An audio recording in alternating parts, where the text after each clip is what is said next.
Okay,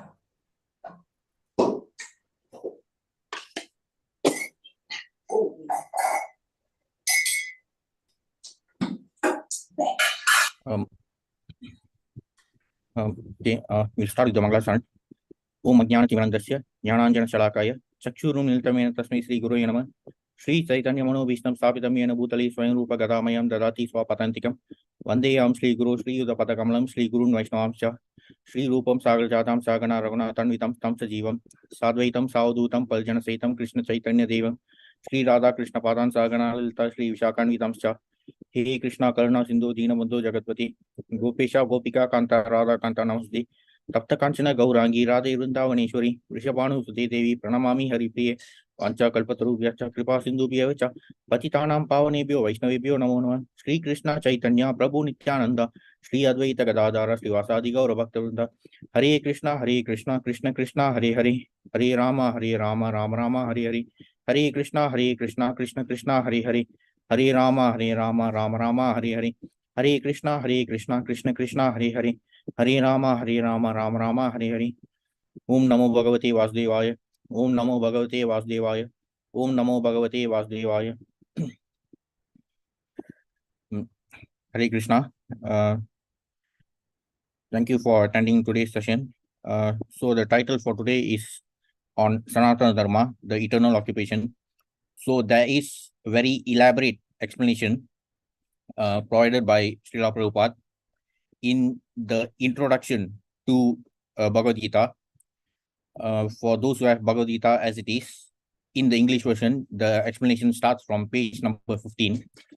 So for about few pages, Srila Prabhupada explains regarding the concept of Sanātana-Dharma, especially from, mainly it covers regarding how the word Sanatana, meaning eternal, how that explains the whole concept of Sanātana-Dharma. First, Prabhupada explains regarding the meaning of Sanatana, followed by the meaning of Dharma. And he also gives a lot of explanation regarding how Dharma cannot be equated to religion. So, before beginning, just want to say that even from the summary of what Srila Prabhupada has explained, it deals a lot with how the material world is different from the spiritual world. Please don't make noise, please. So it is about how the material world is different from the spiritual world, and the uniqueness of Srila Prabhupada is that he was so intent on delivering the message, the essence of the message in any way that is possible. So even in the Bhagavad Gita, for example, in the Bhagavad Gita, it consists of 18 chapters and 700 verses. So Krishna gave the essence of all Upanishads in the form of Bhagavad Gita. But Srila Prabhupada was even more merciful that he compiled the entire essence of the Gita itself in the form of the introduction chapter. So very often, whenever we go for book distribution, we often hear that some people tend to complain that even by studying the Gita chapter by chapter, they sometimes do not understand anything. But if they study the intro chapter itself, that itself is a very good summary which captures the entire essence of Gita itself. Gita itself is the essence of all Upanishads, and Srila Prabhupada has given the essence of the Gita in the intro chapter itself. It is about 30 pages in length. So for those who have the Bhagavad Gita as it is, even if they cannot read and understand chapter by chapter, from chapter 1 to chapter 18, still at least they should seriously attempt to study the intro chapter at least.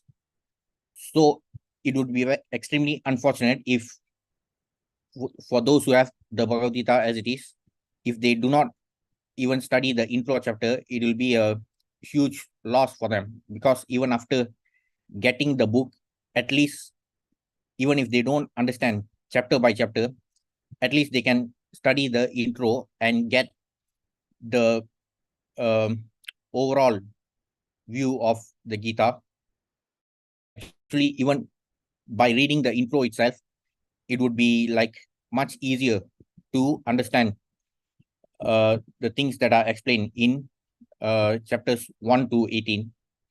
So even while studying chapter by chapter, if they do not understand, they can always come back to the intro chapter to clarify their doubts. So Prabhupada has given the essence of the Gita itself in the intro chapter, which is about 30 pages long. And also in the cover of Srimad Bhagavatam of the first canto, this cover design also delivers the entire message. It conveys the complete illustration about where we were and where we are now and where we are actually meant to be. So Goloka Vrindavana is also illustrated, and all the Vaikuntha planets, and also the dark cloud, which is the material universe, the Mahatattva, and also all the material universe. So this entire essence has been illustrated in the cover page itself, and also in the there are further explanations provided regarding all these different dharms, and also how they are different from the material world. So even that explanation is given in the first canto of Srimad Bhagavatam, not inside like in the intro chapter or chapter 1. The explanation has been compressed in the front and back cover itself. So even by studying what has been explained in the front and back covers, even that gives us a very good overview about our true identity. So it would be extremely unfortunate for those who possess the Bhagavad Gita as it is, and also Srimad Bhagavatam, if they do not even attempt to study these completely compressed details. Those details cannot be simplified further. So Srila Prabhupada has done all the hard work to deliver the fallen souls of Kali Yuga. So it is entirely up to us whether we want to utilize all these wonderful facilities created for us.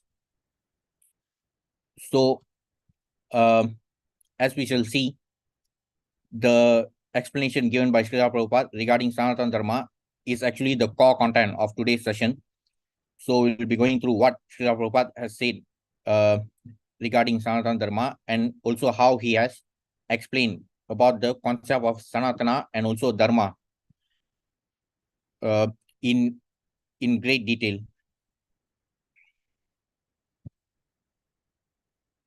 So from the intro chapter, in this world, men are not meant for quarreling like cats and dogs. Men must be intelligent to realize the importance of human life and refuse to act like ordinary animals. This direction is given in all Vedic literatures. The essence is given in Bhagavad Gita. Vedic literature is meant for human beings, not for animals. Animals can kill other living animals, and there's no question of sin on their part. But if a man kills an animal for the satisfaction of his uncontrolled taste, he must be responsible for breaking the laws of nature. So the human life, it is actually a wonderful opportunity for us to engage in spiritual inquiry, and also it should culminate into undeviated devotional service. So it is a great responsibility. It is a wonderful opportunity and also a great responsibility. So that's why we should not waste this precious human form of life, living like animals, and only being focused on the business of eating, sleeping, mating, and defending.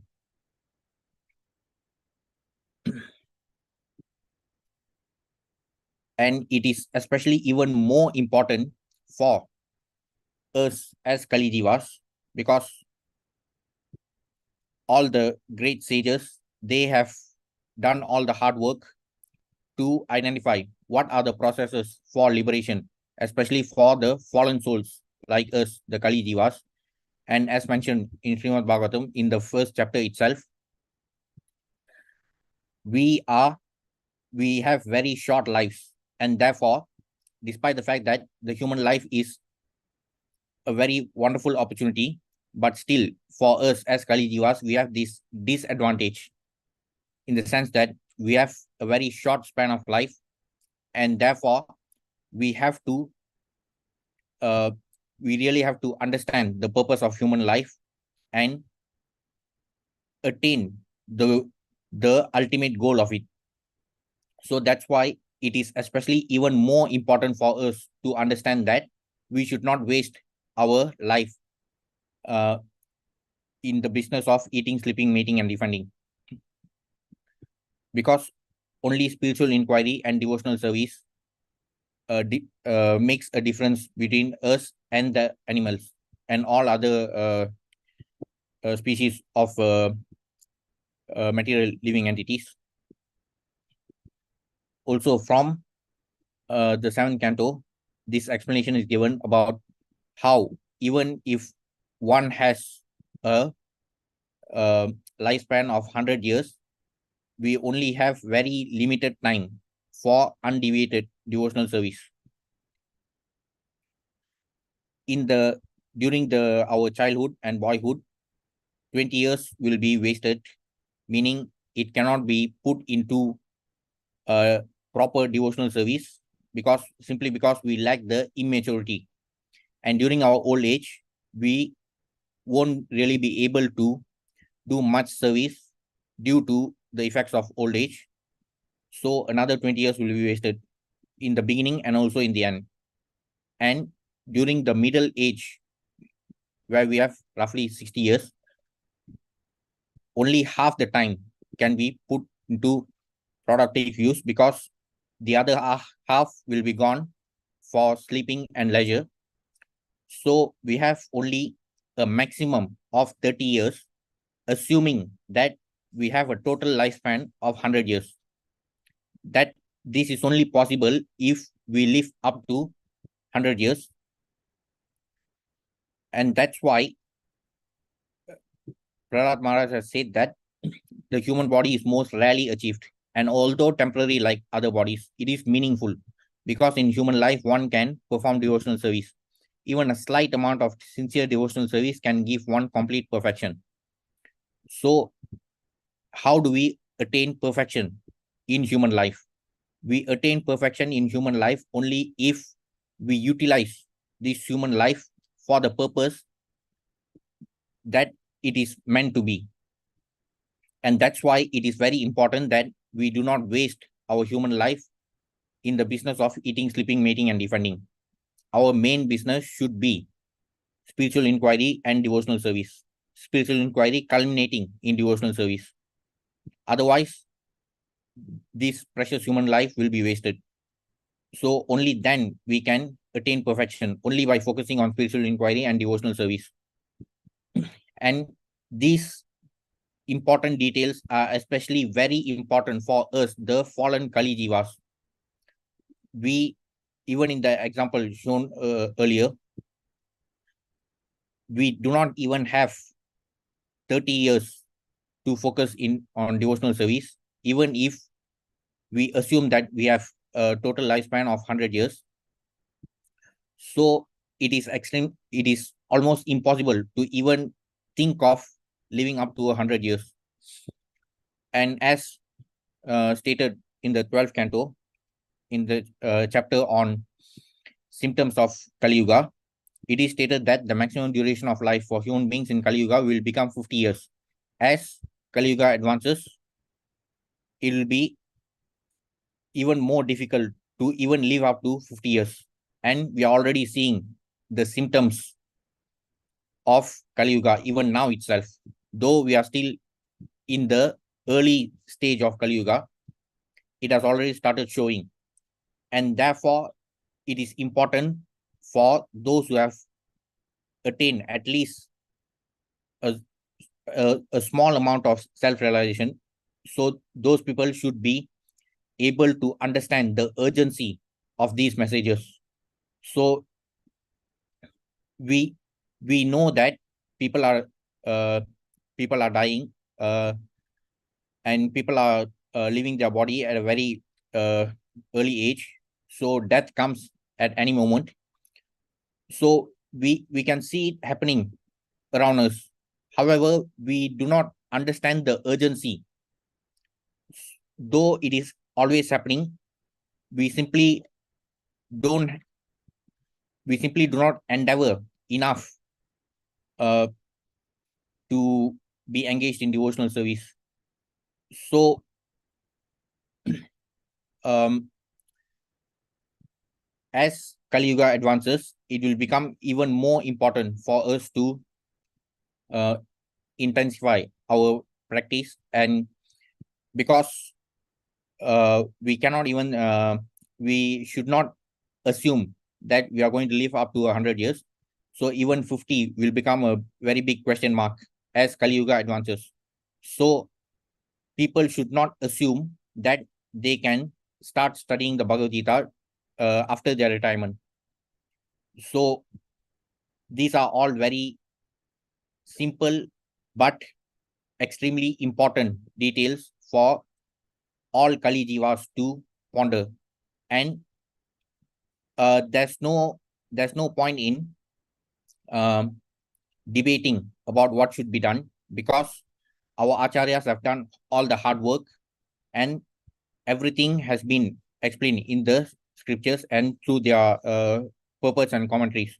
So we just have to follow their instructions, because already we don't have much time.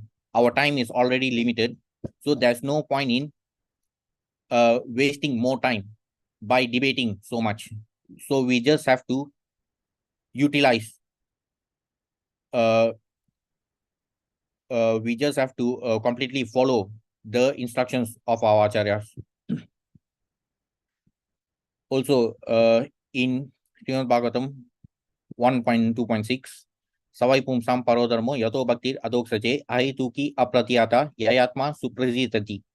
So the human life is extremely it is a very precious form of life. It is rarely achieved, and therefore devotional service can make us attain perfection.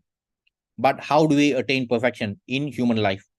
So the supreme occupation or dharma for all humanity is that by which man can attain to loving devotional service unto the transcendent Lord. Such devotional service must be unmotivated and uninterrupted to completely satisfy the self. Since all living entities are eternal fragmental parts of the Supreme Lord, the parts can only be satisfied when the whole is satisfied. The plant or tree gets nourished only when we water the roots. We cannot simply water the leaves and expect the plant to get nourished. Similarly, we can only get true satisfaction when we endeavor to satisfy the Supreme Lord. So that is the perfection of human life. And it is especially important for us as human beings to understand this, because the keyword used here in this verse is Savai Pumsam Parodharma. Though there are 84 lakh species of material bodies, Krishna does not distinguish between the material bodies. All the living entities residing in all the different material bodies, they are all the same from Krishna's view, because he sees all of us as spirit souls. But due to our activities and due to our slavery under Maya, so we are forced to transmigrate from one material body to another. But when we get this precious human form of life, it simply means that we are we have the advantage of liberating ourselves from this material entanglement, because only human beings can be engaged in devotional service. So that is why we should understand what is the perfection of human life. So it is as stated here, we should work to satisfy the Supreme Lord. But we are only working to satisfy our material senses through material sense gratification, and that is the biggest problem, which further entangles us into this material world. So the only way to reverse the process and liberate ourselves is to engage our senses in unmotivated and uninterrupted devotional service to satisfy the Supreme Lord, uh, through which we can satisfy ourselves. So that is the perfection of human life. Also in Gita Mahatmya 6, it's stated, Sarvopanishido Gavo Dokta Gopalanantana Paltavatsa Sudhir Bhokta Duktam Gita Mudam Mahat. The Bhagavad Gita is the essence of all Upanishads. So Krishna has given the essence of all Upanishads in 700 verses of the Gita. So very often we hear that whenever we go for book distribution, some people even say that, no, I don't want to study the Gita, I want to focus on the Vedas. But we must understand that with the limited amount of time that we have, we should not even think about going through all the different Vedas and all the different Puranas that are available. So with so much limited time, it would be more intelligent to focus on the Bhagavad Gita and Srimad Bhagavatam, because we cannot even claim to completely master even these two scriptures, and therefore we should not waste our time thinking about all the different Vedas and all the different Puranas, because the essence of all the different Vedas and Puranas are there in the Gita and Bhagavatam. So with so much limited time available to us, when people are already giving excuses to whenever we go for book distribution, people will always, some people even give excuse that they don't have time, so they'll wait for retirement, without even knowing that as Kali Yuga advances, people may not even be able to retire, because even now, as we can see, people are not even living until the age of retirement. So it is already happening as predicted in the symptoms of Kali Yuga in Canto 12. So the more intelligent way would be to focus on the essence and simply follow the instructions of our acharyas. So there's no need to simply embark on our personal mission on our own paths, because the acharyas have actually identified what is best for the Kali Jivas. Even the discourse of Srimad Bhagavatam begins with the sages of Naimisharanya being so merciful towards the fallen Kali Jivas. They were thinking about how to deliver the Kali Jivas. So that's how the discourse started in among the sages of Naimisharanya. So since our acharyas have done all the hard work, and since we are so fallen, it is completely illogical to think that we can focus on all the different Vedas and Puranas, since the essence has already been given by Krishna himself. So why do we want to act as though we are smarter than Krishna?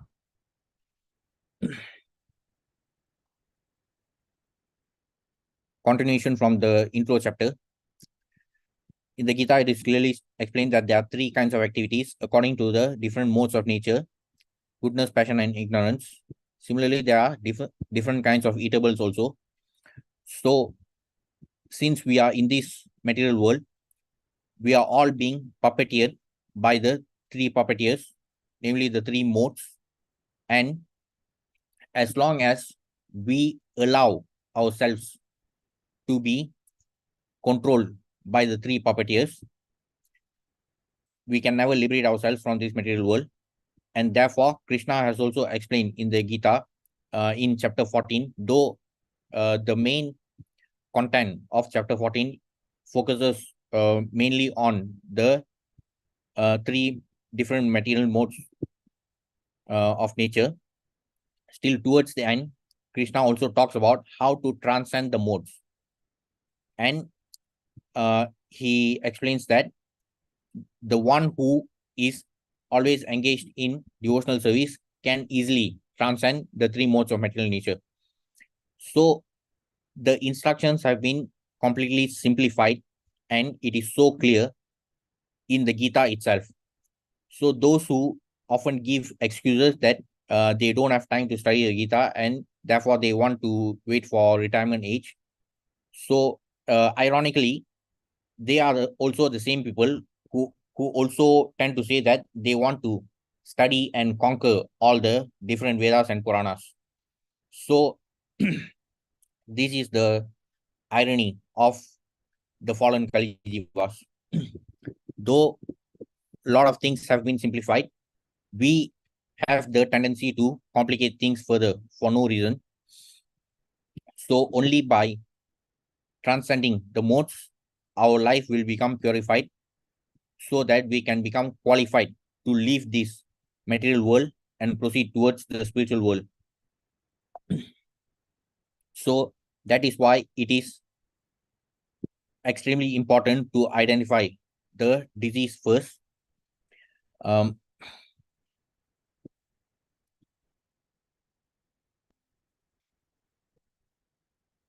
So by understanding the concepts related to the material modes of nature, only by understanding the intricacies of these material modes of nature, then we will be able to remedy the disease. Though it has already been explained, still it is important for us to identify how we can achieve pure goodness. So in order to transcend the modes, it is not simply enough to achieve the mode of goodness. It has to be pure goodness, Shuddha Sattva. So simply by following the instructions of Krishna from the Gita, we can understand the intricacies related to the material modes of nature and also how to transcend them. So that understanding will guide us about how we can always remain engaged in devotional service even while doing our material duties. So only by doing this we can qualify ourselves to uh, to attain the spiritual world. So in 14.5, Krishna talks about the three modes. Sattva-rajas-tamaniti guna prakriti sambhava nivartanati mahabhavo de dehinam avyayam. Material nature consists of three modes: goodness, passion, and ignorance. When the eternal living entity comes in contact with nature, he becomes conditioned by these modes. So, though our original identity is that we are eternally spiritual souls, we are spiritual beings, but we have come to this degraded condition of a conditioned soul due to conditioning by these three modes. So, the only way to regain our original self is to transcend these modes. And that's why it is also very important to understand regarding the further descriptions about the three modes in various aspects, as Krishna explains starting from chapter 14 even until chapter 18. There are various aspects related to the three modes which have been explained by Krishna from chapters 14 to 18.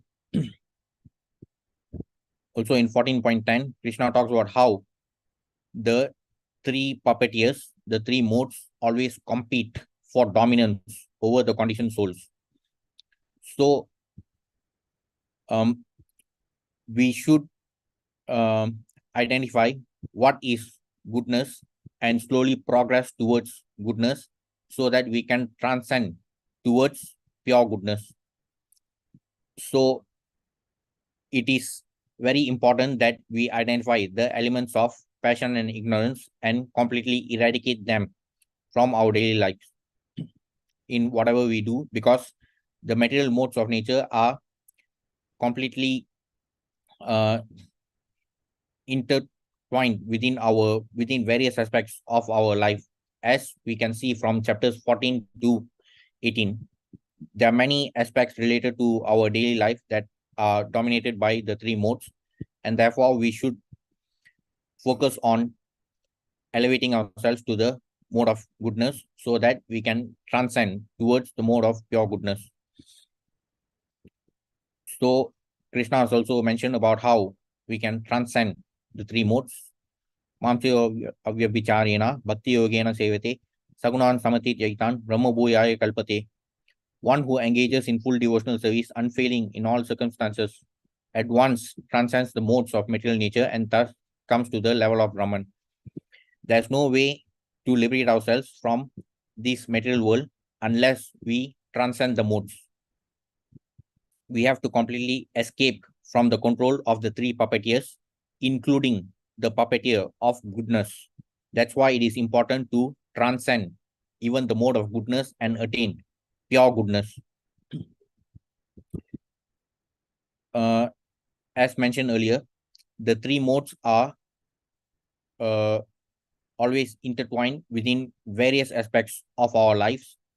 For example, in chapter 17, Krishna explains about how the three modes are related to 5 aspects: faith, food, sacrifices, austerity, and charity.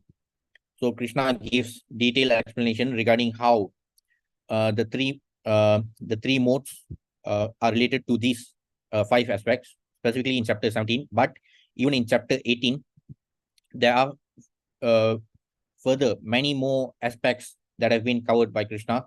He talks about knowledge in the three modes, knower in the three modes, work in the three modes, happiness in the three modes.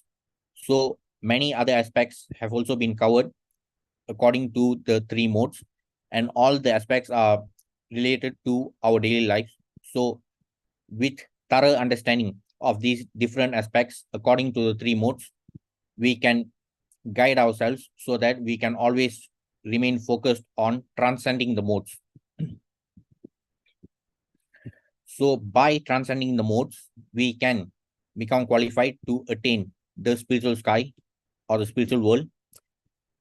That destination is called the Sanātana sky, the eternal spiritual sky. In this material world, we find that everything is temporary.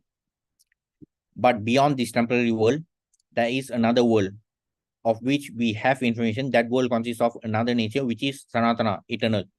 So as long as we remain in this material world, we will always be subject to sufferings caused by Janma Mrityu Jara Vyadi. So there's no other way to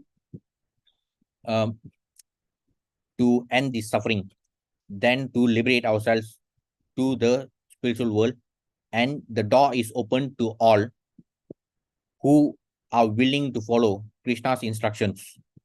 So there is no discrimination. It is open to all, and that's why it is called Sanātana-Dharma. Dharma is the eternal occupation of all living entities, not just human beings.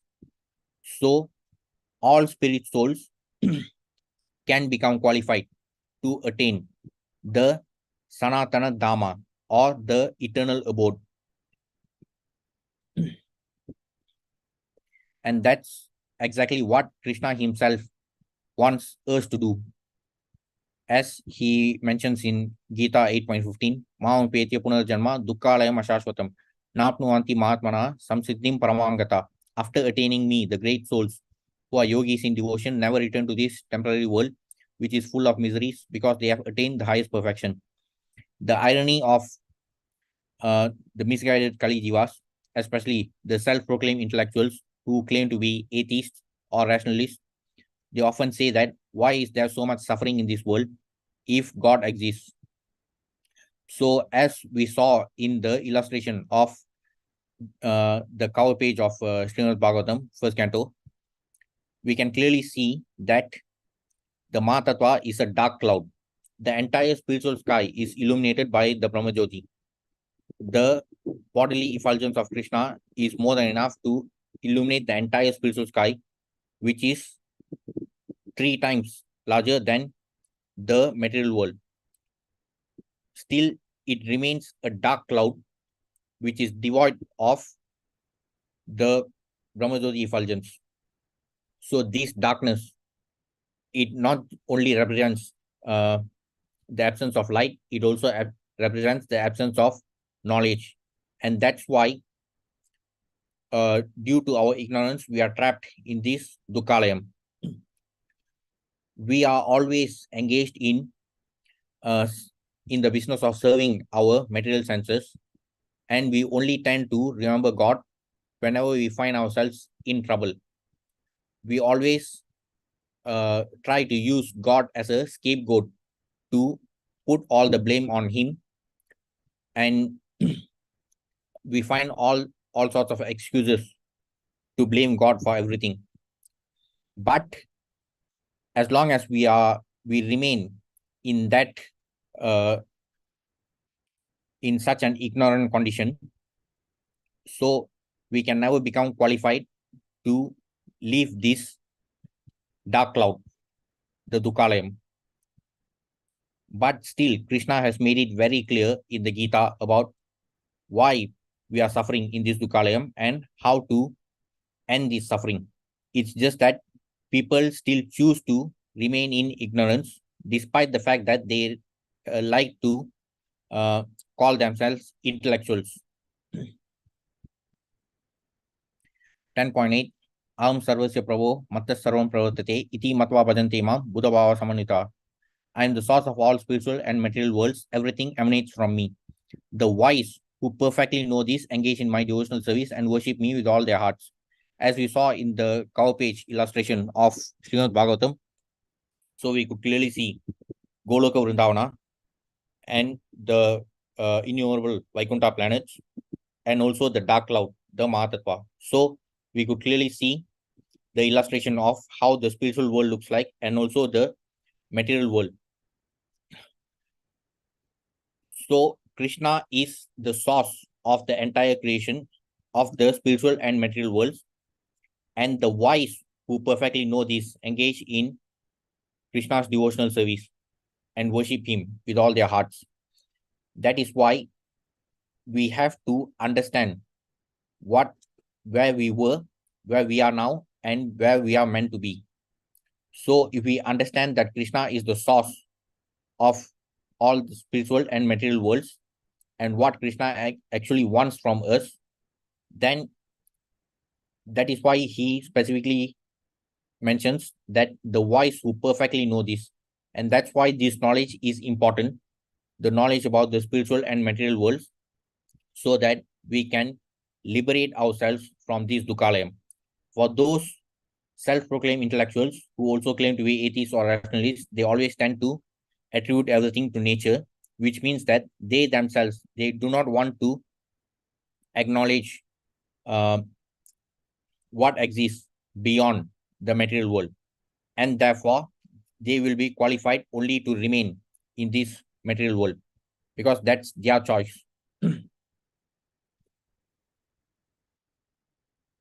So the distinction between the spiritual and material world have been explained using this analogy. So the spiritual world is mentioned as Tripada Vibhuti and the material world is mentioned as Ekapada Vibhuti. So the spiritual world is 3/4 of the creation and the material world is 1/4 of the creation. And that's why we are trapped in this small dark cloud. And due to our ignorance, we choose to remain in this small dark cloud when the actual place where we are meant to be is that beautiful spiritual world where there is no suffering due to Janma Mrityu Jara Vyadhi. That is our original position, but still we are the ones who chose to enter into this Dukkalayam. And we always try to put the blame on Krishna, especially whenever we find ourselves in trouble. So it is also mentioned in Srimad Bhagavatam 2.6.19 about the distinction between the material world and spiritual world. So the Supreme Personality of Godhead is the supreme reservoir of all material opulences by the 1/4 of his energy, in which all the living entities exist. So this Dukkhalayam is only 1/4, and we ourselves, we choose to remain in this Dukkhalayam due to our ignorance. We choose to deny the existence of God. We choose to, not we, the self-proclaimed intellectuals or atheists or rationalists, they have so many labels. So they tend to always shift the blame on God only when uh, unfavorable things happen, despite the fact that Krishna himself has explained everything in the Gita. Still, people are not willing to study those instructions, and they only choose to use God as a scapegoat to shift all the blame on him. So this Dukkhalayam is 1/4 of his energy, his inferior energy. The spiritual world, which consists of 3/4 of the Lord's energy, is situated beyond this material world, and it is especially meant for those who will never be reborn. Others who are attached to heavenly life and who do not strictly follow celibacy vows must live within the three material worlds. So it is our choice. As long as we wish to deny the existence of the spiritual world, we can remain in this Dukkhalayam. It is completely our choice. Krishna has given us the freedom to decide. In Gita chapter 15, Purushottama Yoga, the first 5 verses talk about the distinction between the spiritual and material worlds. So the first verse talks about how the material world is actually a perverted reflection of the spiritual world. And in the second verse, it is mentioned about how this material world keeps getting nourished by the three modes. As we engage in karmic activities, as long as our activities are devoid of devotional service, so we continue to nourish the material modes of nature, and we entangle ourselves further in the material bondage, and it becomes increasingly more difficult to liberate ourselves. We know that we are suffering, but we do not look at the root cause, and since we ignore the root cause, so there's no chance for finding the real remedy. The real form of this tree cannot be perceived in this world. No one can understand where it ends, where it begins, or where its foundation is. But with determination, one must cut down this strongly rooted tree with the weapon of detachment.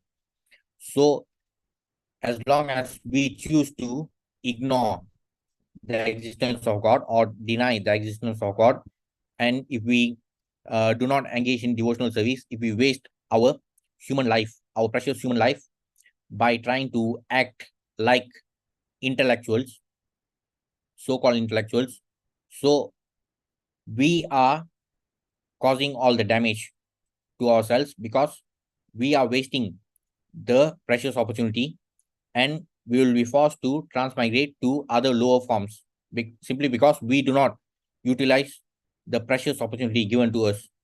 So this human life is a great responsibility, and it is up to us whether we want to cut down this strongly rooted tree with the weapon of detachment, or whether we want to further entangle ourselves. Thereafter, one must seek that place from which, having gone, one never returns, and there surrender to that Supreme Personality of Godhead, from whom everything began and from whom everything has extended since time immemorial. So, by being equipped with the weapon of knowledge and detachment, we can qualify ourselves to attain the Supreme Dharma, which is the only means to end our suffering. Otherwise, we can keep being in the state of delusion, and we can always use God as an excuse, as a scapegoat, to shift all the blame on him, especially when unfavorable things happen. But It will never cure our material disease.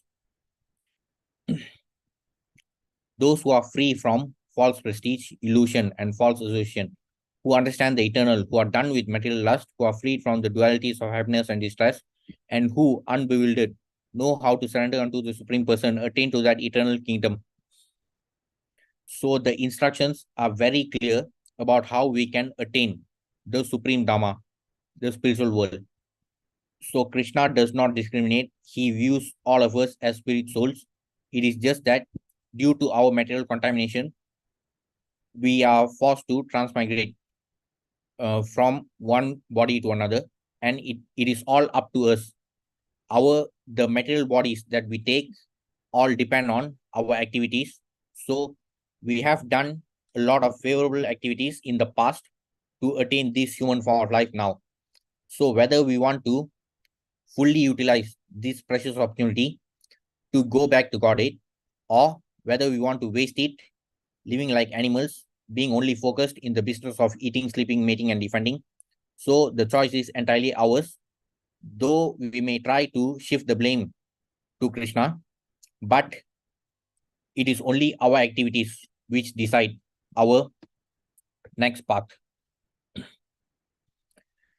15.6 न तद् भाषयति सूर्यो न शशंको न पावका यत् गत्वा न निवर्तन्ते तद्धामा paramam mama.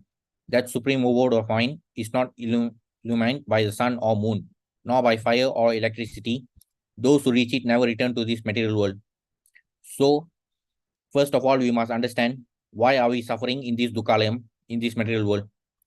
So, once we understand the intricacies behind this dukkhalayam, then we can prepare ourselves to go back to the spiritual world.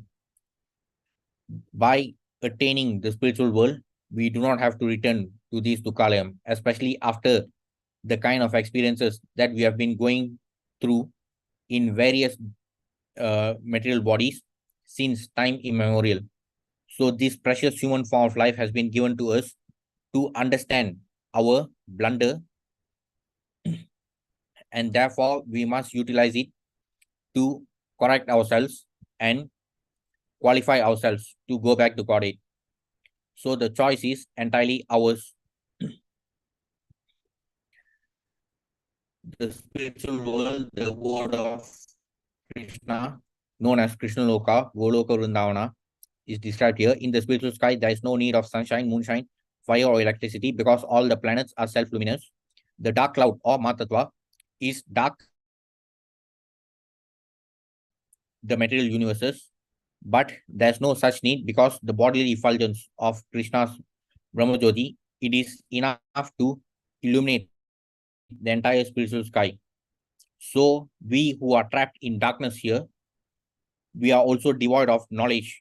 But Krishna has been so merciful to summarize the entire essence of all the Upanishads in the form of the Gita. So if we simply follow the instructions in the Gita, we can qualify ourselves to go back to God. It's as simple as that. We do not have the time to debate so much. All the planets in the spiritual sky are self-luminous. Actually, the effulgence is emanating from the planet of Krishna, Goloka Vrindavana. Part of that shining effulgence is covered by the Mahatattva, the material world. So, the dark cloud, the Mahatattva, is covered in such a way that it is devoid of the Brahmajyoti effulgence. And that's why we are trapped in darkness and we do not have the knowledge to acknowledge Krishna.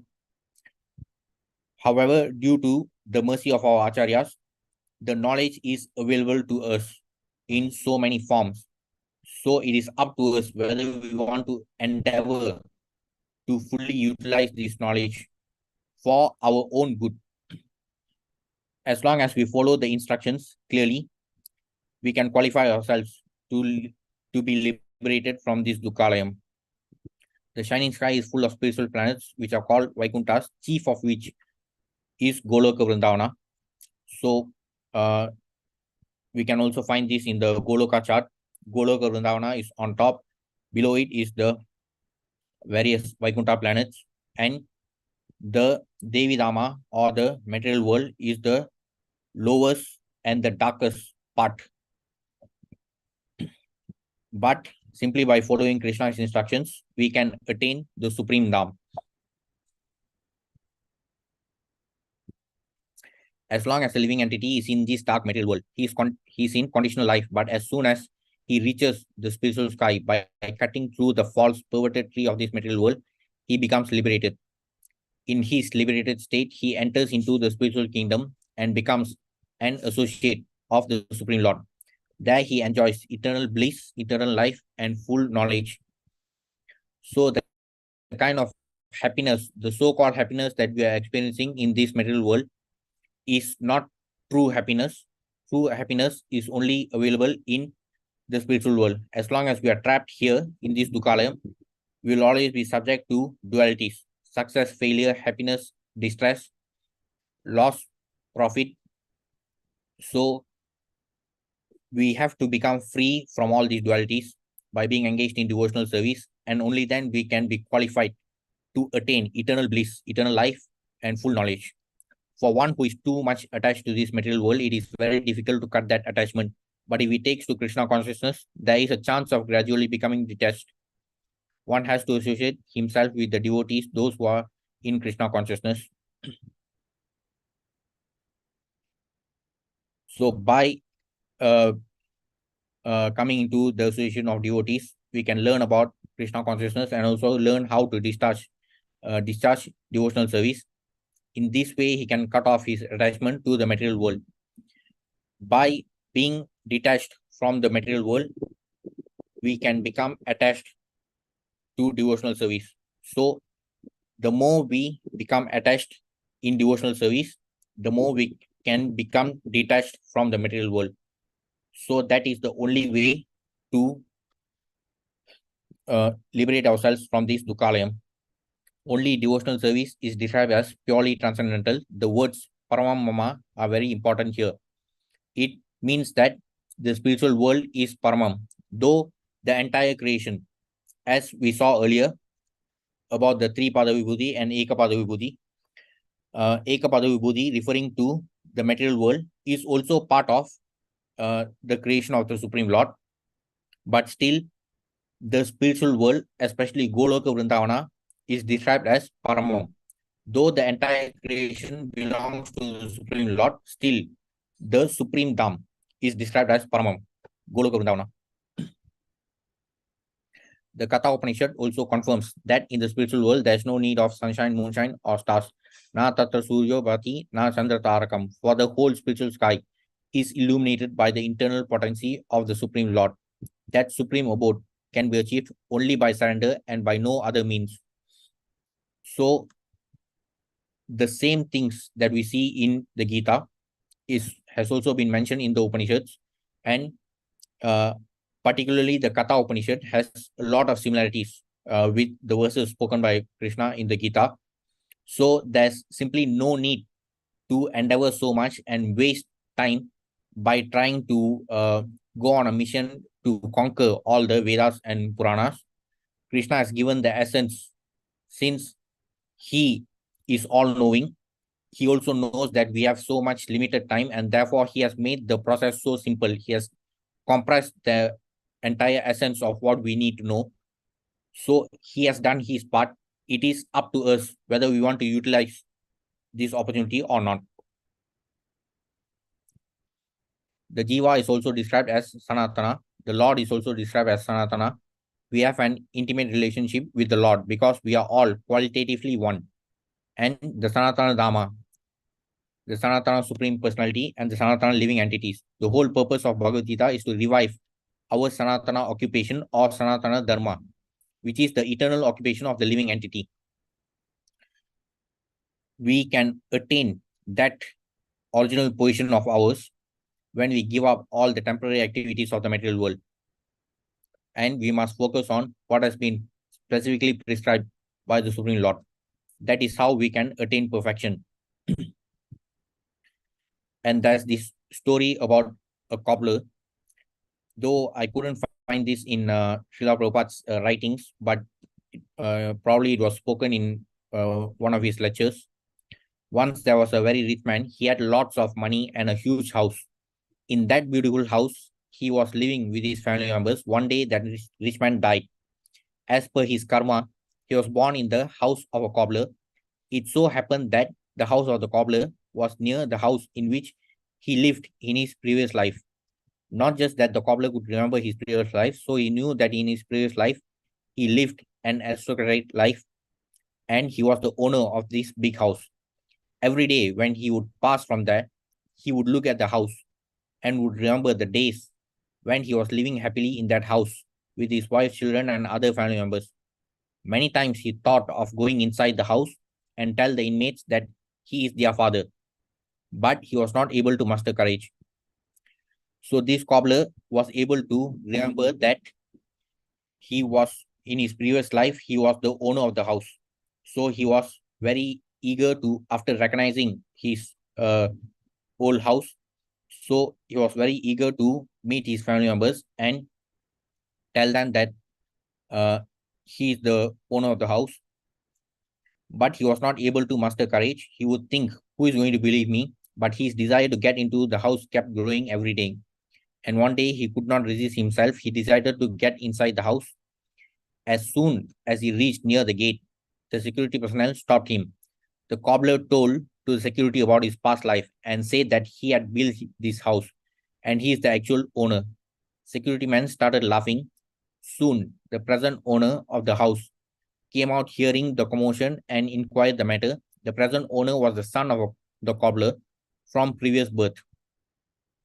So it was actually the house of this cobbler, but still he was not able to enter because in the current birth he took this form of a cobbler due to his uh, karmic activities. He was a pure karmi in his past life, so he was degraded to this position. Though he was living in a very aristocratic family, he did not utilize that precious opportunity to further elevate himself. He only ended up degrading himself by being a pure karmi. The present owner was the son of the cobbler from previous birth, but when he heard that this cobbler is claiming to be his father in previous birth, then he felt insulted.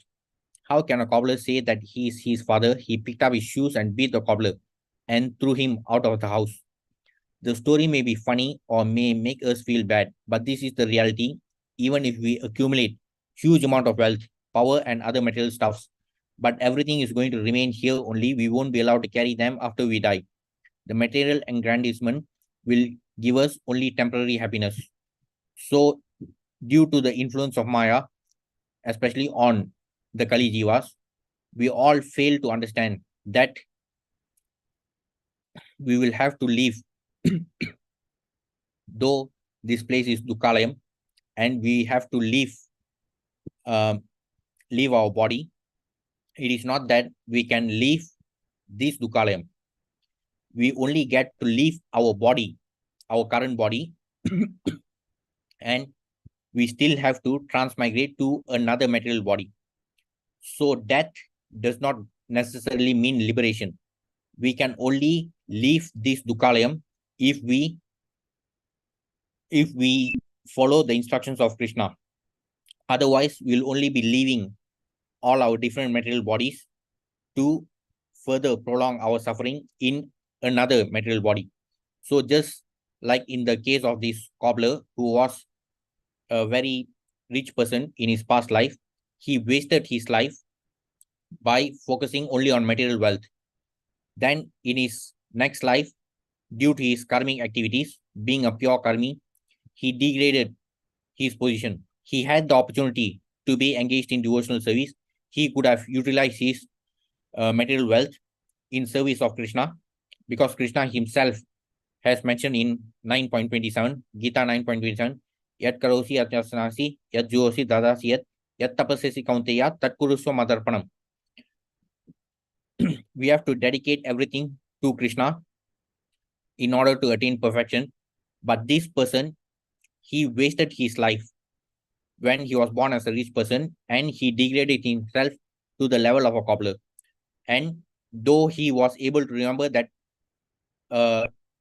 that big house was his own house in the previous life, but he was insulted when he took the form of a cobbler. So that may mean that we get to leave our body, but we will never be able to leave the Dukalayam. So this person, he wasted the precious opportunity that was given to him. And because of that, he had to uh, face this insulting situation in his next life. So again, for those who are extremely obsessed about accumulating material wealth, this is what happens once we leave our present body. So we can choose whether to come back like this cobbler and get insulted and remain entangled in this incessant cycle in this Dukalayam, or whether we want to liberate ourselves and attain eternal bliss in the spiritual world. The choice is entirely ours. Krishna has given us all the explanation that is required in the Gita. It is up to us to decide. The Supreme Lord and his transcendental abode are both Sanatana, as are the living entities, and the combined association of the Supreme Lord and the living entities in the Sanatana abode is the perfection of human life. So we can attain perfection of human life only by reviving the relationship between ourselves and the Supreme Lord.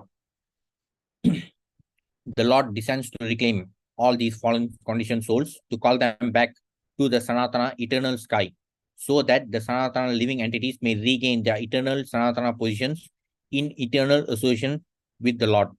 So this wonderful opportunity has been given to us to revive our, we have to regain our original constitutional position. We have to realize it.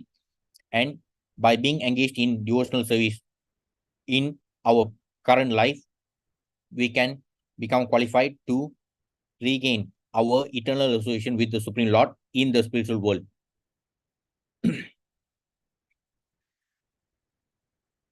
In 15.7, Krishna says, Mame Vaso Jivaloke, Jiv Bhuta Sanatana, Manasasthani Indriyani, Prakrishtani Karshati. The living entities in this conditioned world are my eternal fragmental parts due to conditioned life. They are struggling very hard with the six senses, which include the mind. So, we are originally part and parcel of Krishna. We are qualitatively similar to him, and therefore there is no need for us to suffer in this material world. But this was our choice. It was our blunder. So Krishna is eager to have us back in the spiritual world. It's just that we are not very eager to regain his association, and we choose to remain under the slavery of Maya. So the Supreme Lord is eternal. He is Sanatana. We are eternal. We are Sanatana. And the transcendental abode is also Sanatana.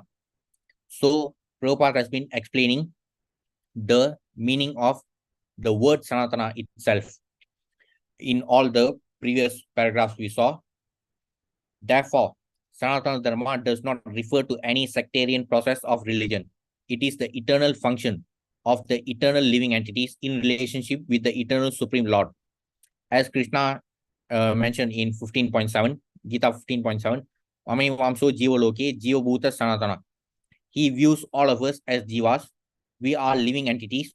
There's no difference between the spirit soul encaged in my body and the spirit soul encaged in the body of another animal.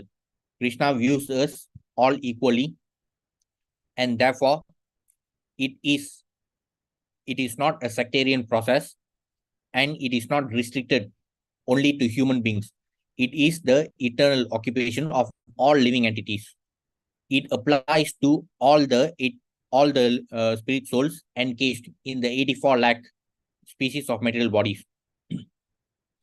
Sripad Ramanujacharya has explained the word Sanatana as that which has neither beginning nor end. Therefore, the word Sanatana is different from the meaning of the word religion. Religion conveys the idea of faith, and it may change. But Sanatana-Dharma refers to that activity which cannot be changed. the eternal occupation of all living entities cannot be changed. Our eternal occupation is to be the servants of the Supreme Lord. Since we made this blunder of wanting to become controllers and enjoyers, so we became servants of Maya, which is also part of Krishna's inferior energy. Though we were originally servants of Krishna, servants of his superior energy, we degraded ourselves to this position of being servants of Maya.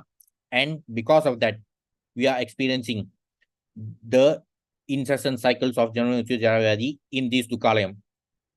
So the only way to liberate ourselves is to regain our original position, and that is to be the servants of the Supreme Lord. Otherwise, we will have to remain the servants of Maya and suffer in this Dukalayam. So that's why it is important to understand that Sanātana-Dharma does not refer to religion. It cannot be equated to religion. It refers to the eternal occupation of all living entities. For instance, liquidity cannot be taken from water, nor can heat be taken from fire. Similarly, the eternal function of the eternal living entity cannot be taken from the living entity. Sanātana-Dharma is eternally integral with the living entity. Sripad Ramanujacharya said that it has neither beginning nor end. That which has neither end or beginning must not be sectarian, for it cannot be limited by any boundaries. That is why Sanātana-Dharma is the business of all living entities, not just the business of all human beings. It is the business of all living entities. However, we as human beings, since we have obtained this precious opportunity, we are in a very advantageous position to understand this transcendental knowledge. And whether we want to act upon it or not is entirely up to us. So out of the 84 lakh species of material bodies, only the human beings are able to understand this knowledge. Though Sanātana-Dharma is non-sectarian, it applies to all living entities. Only we are endowed with the ability to understand this transcendental knowledge. And therefore, we should not waste our time in debates. We simply have to follow the instructions to completely utilize whatever limited amount of time we have. Non-Sanatana religious faith may have some beginning in the annals of human history, but there is no beginning to the history of Sanātana-Dharma because it remains eternally with the living entities.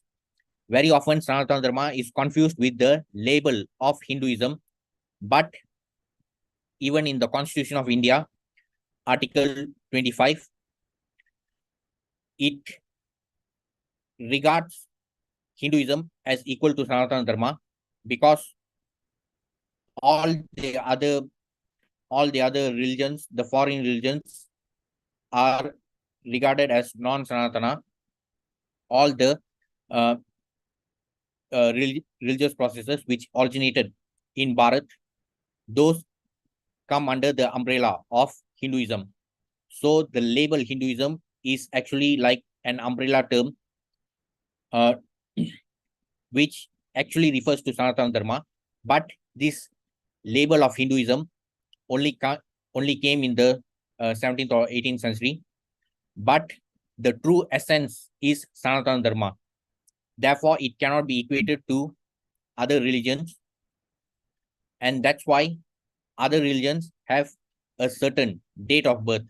But those who gave the label of Hinduism, they were not able to give the date of birth of Sanātana-Dharma. The authoritative Shastras state that the living entity has neither birth nor death, and therefore the eternal occupation of all living entities, the Sanātana-Dharma of the Sanatana living entities, also has no birth or death. Dharma refers to that which is constantly existing with a particular object. Similarly, we must discover the essential part of the living being, that part which is his constant companion. And therefore, the constant feature of ourselves, the true essence of living entities is to be the servants of the Supreme Lord. Even if we refuse to be servants of the Supreme Lord directly, under his direct association in the spiritual world. Still, in the material world, we are still under the control of the inferior energy of the Supreme Lord. It is just that we have actually attained a much more degraded position, and we have made ourselves subject to so much suffering in this Dukkalayam. So when Krishna explains that this material world is Dukkalayam, he does so because he is keen to have us back in the spiritual world, which is full of bliss. So he does not want to see us suffering. It is just that we made the choice. When Sanatana Goswami asked Sri Chaitanya Mahaprabhu about the Swarupa of every living being, the Lord replied that Swarupa, or constitutional position, is the rendering of service to the Supreme Personality of Godhead. If we analyze this statement, every living being is constantly engaged in rendering service to another living being in various capacities. So, even in this material world, we are always, of course, we are always deluded by Maya, and we are being the servants of Maya. Since time immemorial, we have been taking up different material bodies, and we are being servants of Maya. But also in our daily life, we are serving many people in various roles. So the propensity to serve is always there. No one can deny that he is not a servant. Even if he denies that he is not providing service to any other person, any of his family members, still, even someone who is doing any business, even that person is providing a service for which he gets paid. So we can never escape from this, from our position of being a servant. So we could have actually stayed in the spiritual world and remain engaged in Krishna's service as Krishna's eternal servants. But due to our blunder, we are now in this much more degraded position. And still, though we wanted to become enjoyers and controllers, still we remain servants. So even someone who dares to say that he is not a servant of anyone, so that foolish statement itself shows that he is still a servant of Maya.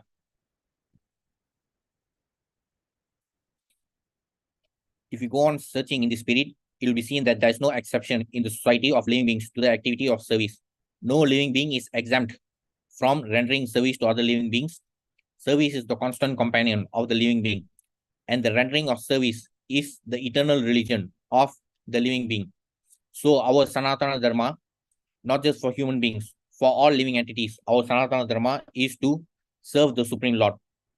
So even while being trapped in this material world, if we sincerely remain engaged in devotional service, we can satisfy the Supreme Lord, through which we can satisfy ourselves. So only that would give us true satisfaction, not by being the servant of Maya. That would only prolong our suffering in this Dukkalayam. Yet a man professes to belong to a particular type of faith with reference to particular time and circumstance. So such designations are non-Sanatana. The concept of religion itself is non-Sanatana because it is sectarian, and all the so-called religions, they only apply to human beings. But Sanātana-Dharma is the eternal occupation of all living entities. So that itself shows the difference between Dharma and religion. The two cannot be equated to each other. In all circumstances, the change of religious faith does not affect the eternal occupation of rendering service to others. No matter how many religions we change, we still remain servants because that is our eternal occupation. And even when we talk about this, there may be accusations that ISKCON is converting people, but that is wrong, because normally in the business of conversion, the person who is targeted to be converted, he will be promised with a lot of material benefits, like more money or more luxury, more privileges. So that is the business of conversion. But in Krishna consciousness, those who join ISKCON, especially the full-time brahmacharis, there is no reward for them materially. From the material point of view, there is no reward at all. It is more like a punishment from the karmic point of view, because to conduct the temple duties, that itself is a very huge responsibility, and still they have to do many other duties like book distribution, kirtans, and also conducting lectures. So that is not like the typical 9 to 5 job. It is much more challenging than that. So there is no material reward for those who join ISKCON. So it cannot be equated to the business of conversion, which happens by promising people with many material benefits. So what ISKCON does, what our acharyas have prescribed, is to awaken the eternal occupation of all living entities. So that is the difference between Sanātana-Dharma and the so-called religions. Also, even among human beings, there's no distinction, because Krishna himself says in 9.32, Mami Palta Vepasricha, Yepisho Papa Yonaya, Sriyo Vaisas Tata Sutras, Tepiyanti Param Gatim. O son of Pritha, those who take shelter in me, though they be of low birth, women, Vaishyas, and Shudras, can attain the supreme destination. So anyone can become qualified to attain the spiritual world, as long as they are serious about following the instructions of Krishna. And by doing so, we can regain our eternal occupation to be directly in the service of Krishna in the spiritual world. Also in 4.13, Krishna has explained about the Varna system, which is completely related to the 3 modes of material nature. Unlike the popular propaganda, that it has got nothing to do with birth. It is only related to the gunas and karmas. So the 4 varnas are directly related to the 3 modes. So this varna system is especially meant for human beings because it is more of a material designation. However, the ultimate goal is to revive our Sanātana-Dharma. So it is only possible with human beings, because otherwise there's no difference between animals and human beings, because when human beings are devoid of devotional service, we are only engaged in the business of eating, sleeping, mating, and defending. So without spiritual life, humans are on the level of animals. So the actual varna of a person depends on the tendency of a person towards work, determined by the modes of material nature. So further explanation is also given in chapter 18 from 18.40 to 18.44. None of the living entities in the material world is exempt from the influence of the 3 modes of material nature. Therefore, the Varna system is especially designated according to the 3 modes of material nature. So in verses 18.42 to 44, all the qualities related to the 4 Varnas have been explained, and therefore there is no authentic proof to show that Varna depends on birth. Only those who indulge in anti-Hindu propaganda, so simply to satisfy their paymasters, they are indulging in this false propaganda. But from the authentic scriptures, we know that the Varna is completely related to the modes and qualities. So in 18.42, 43, and 44, all the qualities that belong to each Varna, they have been explained. Okay, this is quite a recent issue. So this person, who is a minister in Tamil Nadu government, he made this remark a few months back. So his party is known to be, they call themselves as atheists or rationalists, but by definition, atheists are the ones who are completely against spirituality or religion. But the uniqueness of his party is that they always target only the Hindu religion, because they know what happens if they start talking about other religions. So they only target Hindus. And interestingly, this week on December 3rd, the assembly election results for these states were announced. Actually, not for Mizoram, only for the 4 states of Chhattisgarh, Madhya Pradesh, Rajasthan, and Telangana. So those the DMK people, they always indulge in anti-Hindu activities, mainly to satisfy the minority vote bank. And sadly, whenever they make such anti-Hindu remarks, sadly, the members of the minority community, they rarely object to their actions. So, interestingly, these people who belong to the opposition party in Bharat, they are actually trying to topple the ruling party, the BJP. So they were actively indulging in so many anti-Hindu activities.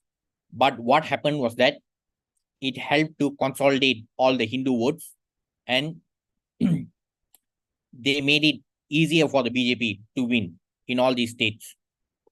And now, after the election results were out, just because the voters of these states, they chose to vote for BJP, now they are focusing on the north-south divide. As a result, they are only going to further polarize the votes in favor of BJP. So this is how the so-called atheists are nothing but fools. They always try to do something and they end up doing something else. So this is how the so-called atheists who deny the existence of God, they only end up proving themselves to be fools. They expose themselves on their own. So this person who made those remarks, so his grandfather was actually much luckier than him, because there was no social media when his grandfather was the chief minister of Tamil Nadu. But now he's not so lucky, because everyone was able to see exactly the words that he spoke. And now he made a U-turn, especially after the results were out. So he made a U-turn, and now he's saying that he never meant what he said. However, people are not fools. So still, especially after the verdict was out, still many members of his party, they started to abuse the voters of the northern states with so many derogatory remarks. Even recently, in one of the Lok Sabha sessions, another DMK MP, he was actually trying to target the BJP. So he used these exact words. He said that the BJP can only win in Gaumutra states. So just because people from a particular state, they were exercising their democratic rights as voters.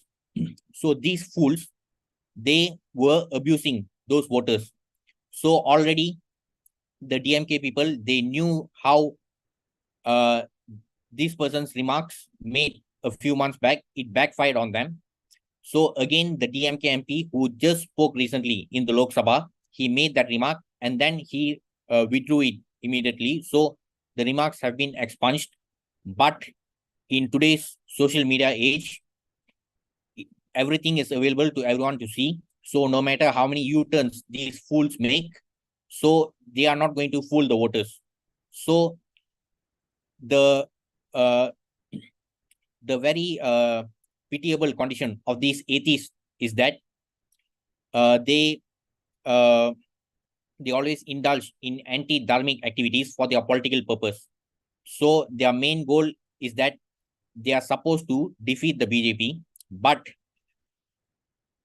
Since they always engage in anti-dharmic activities, so everything that they do is actually backfiring, and even now they are only doing things which are only going to make the BJP win a landslide victory in the next Lok Sabha polls.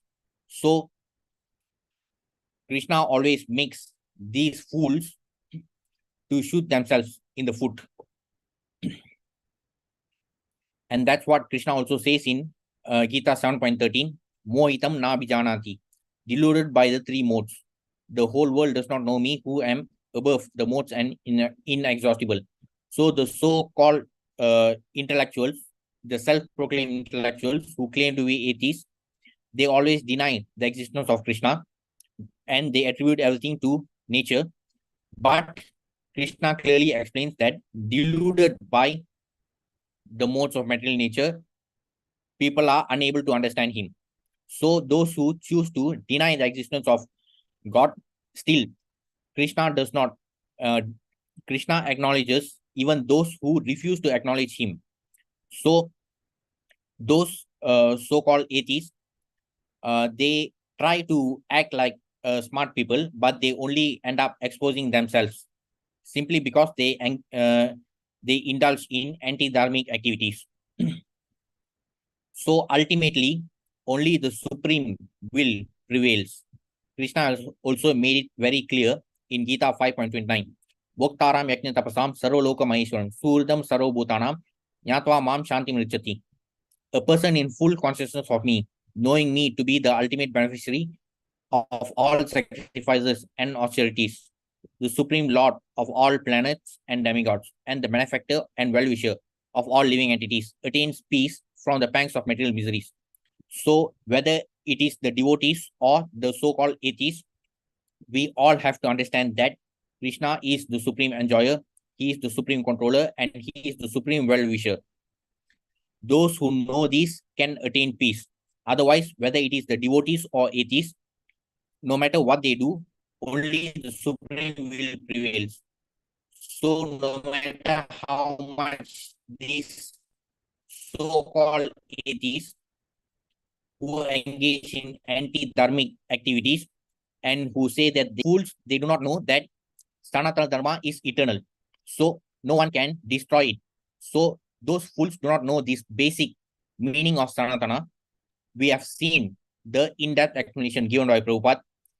So these fools who do not understand it, and as they keep engaging in more anti-dharmic activities, it is only going to benefit their main opponent, the BJP. So due to their frustration, they are engaging in more anti-dharmic activities, and it is only working in favor of their opponent, the BJP. So even when they do these things for their political gains, Krishna only ends up, Krishna only makes them end up looking like fools. So whether it is the devotees or the so-called atheists, we have to acknowledge that it is the supreme will that prevails. So as long as we understand that, we can attain peace and we can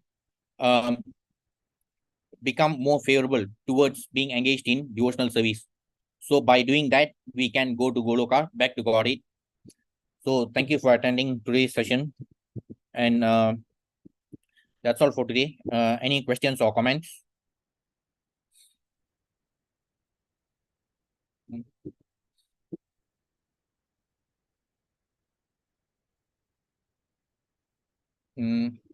Okay. So we'll end the session here.